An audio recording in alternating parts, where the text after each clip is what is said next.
Tungod kay ang Biblia matuman nga ang pagkamatarong magapayaw sa usa ka nasod. Ug ang sala matud pa dinhi, maoy usa ka dakong kaulawan sa bisan unsang katawhan. So sa bisan unsa day nga nasod kung kini naghitak ang sala, kaulawan ni. Naibaluwang ang Pilipinas usa ka blacklisted ni sa kwan, may mga advisory basta mo sa Pilipinas. Ngano man daghang mga foreigner nga mahadlok ni mo ari dire. Usa ang Pilipinas nga blacklisted. May mga nasod nga naghitak ang kasalanan. Ug imong makita ang resulta. Magkalisod-lisod na sa kalisdanan kanunay ang mga katawhan. Ilabi na katong naa sa kini gitawag og below poverty level ng mga tao. Kinahanglan gyud unta ang pagkamatarong para ang atong nasod tubayaw. Dili ang kasalanan kay kasalanan kaulawan sa bisan unsang katawhan. Okay, ari kita sa sunod. Diha sa pagkamatarong, anaa ang kadagaya sa kinabuhi. Ang kadagaya sa kinabuhi, nag-involve ni siya og kalipay, kalinaw, og kanang naa kay sa tanan ni pagpinahanglan naa. Kunya taas ang imong kinabuhi. So mao ni ang pagkamatarong na ay kadagaya sa kinabuhi. Basaw na to ang Proverbio 11:19.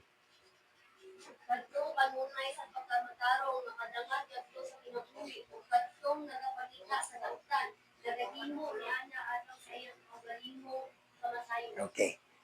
So nag-ingon diri nga ang pagkamatarong padulong kanunay sa kinabuhi. Ug kadtong nagbuhat og dautan, padulong sa iyang kamatayon. Sa Proverbio 11:30.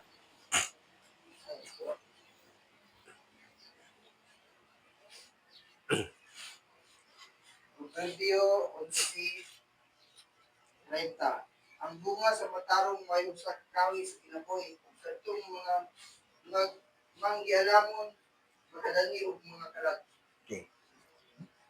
Kinahanglan ang pagkamatarong.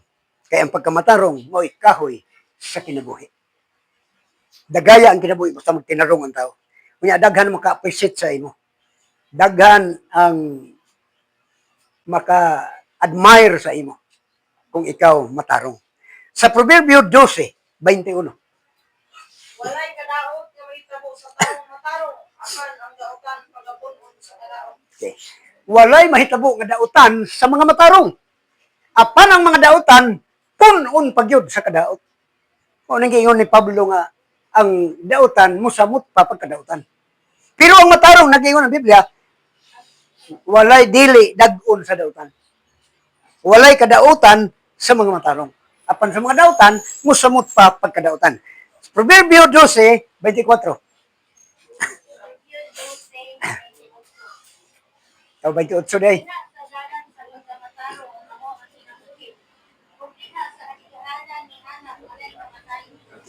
Ang dalan sa matarong kinabuhi ug diha niya na walay kamatayon.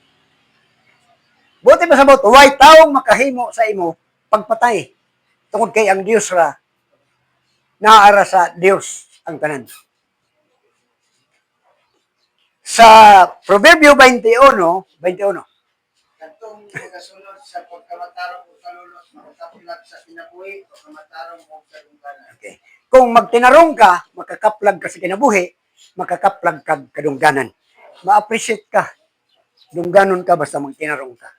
Mahimo kang example. Ug unya, way dautan nga mudangat, kanunay kang naa sa kinabuhi, kanunay kang may kalinaw. Kinabuhi nga madagyaon. Ari kita sa unsay benepisyo sa matarong. Number 1, ang matarong muuswag. Proverbio 11:28. Kadtong nagasalig sa iyang mga bahandi mapukan apan ang matarong magamauswagon ingon sa lunhaw nga dahon. Okay. Ang mga matarong mauswagon. Apan kadtong nagsalig sa bahandi, nag-ingon mapukan. So daghan ang mga nagtinguha sa bahandi nga nangamatay. Ang ilang bahandi wa nay nakapahimulos. Wa nay nakapahimulos. nangamatay na. Karon ining ang atang eleksyon daghan nangamatay.